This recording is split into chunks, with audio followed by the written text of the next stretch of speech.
L'inquiétude grandit au sein des autorités israéliennes depuis le réchauffement des relations entre l'Iran et la Russie. De sources israéliennes, la coopération entre les deux pays va encore s'accroître, à l'instar du discours prononcé la semaine dernière par le chef du Mossad David Barnea, rappelant l'approfondissement des liens militaires entre Téhéran et Moscou. Un accord imminent devrait être signé dans les prochains jours autour de plusieurs centaines de drones iraniens. La Russie s'apprêterait à acheter des centaines d'armes iraniennes afin d'augmenter ses raids sur l'Ukraine. Selon de hauts officiers ukrainiens, la Russie pourrait acquérir 1700 nouveaux drones offensifs. De son côté, la Russie prévoit de fournir 24 avions de chasse à l'Iran. L'accord entre les deux pays pourrait inclure jusqu'à 24 jets qui étaient initialement destinés à l'Égypte.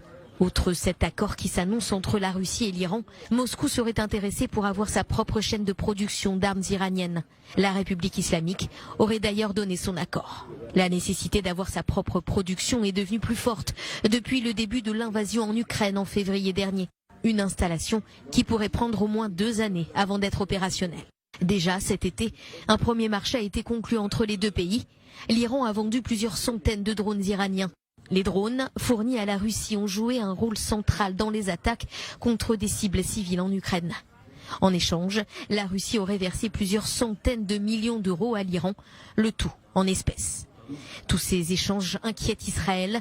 Cette future et probable coopération pourrait avoir un impact sur la sécurité israélienne pour David Barnea, le chef du Mossad.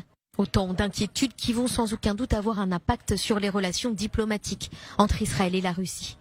La guerre en Ukraine, dossier au cœur de la conversation téléphonique entre Vladimir Poutine et Benyamin Netanyahou la semaine dernière, après l'annonce de la formation du gouvernement. Le Premier ministre israélien désigné, qui a également rappelé à Vladimir Poutine qu'il était déterminé à empêcher l'Iran d'obtenir l'arme nucléaire et à freiner ses tentatives de s'établir militairement à la frontière nord d'Israël.